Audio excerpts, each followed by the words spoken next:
मात्र का कल्याण कैसे हो?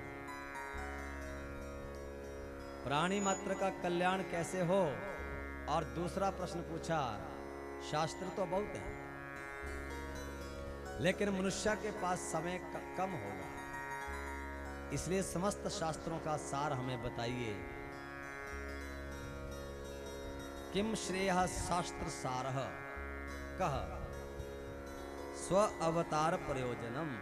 और तीसरा प्रश्न पूछा कि भगवान यदि सर्वसमर्थवान है तो फिर बार बार जन्म क्यों लेते हैं? भगवान को क्या आवश्यकता पड़ती है धराधाम पर आने की? और महाराज, उस परमात्मा का जन्म क्यों होता है?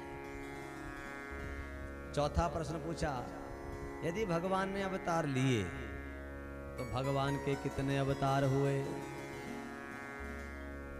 और महाराज किस किस जगह पे हुए और कौन कौन से रूप में हुए?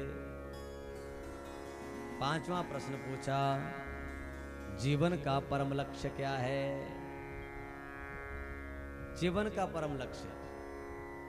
और छठा प्रश्न पूछा, भगवान धर्म की स्थापना करने के लिए यदि इस धराधाम पर आते हैं तो फिर जब अपनी लीलाओं का स्मरण करके अपने स्वधाम लौटते हैं तो फिर किसकी शरण में जाते हैं? धर्मः कम शरणम गतः।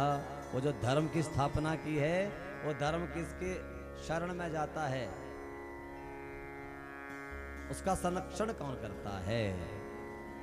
ये प्रश्न पूछा। 6 प्रश्न जब सुने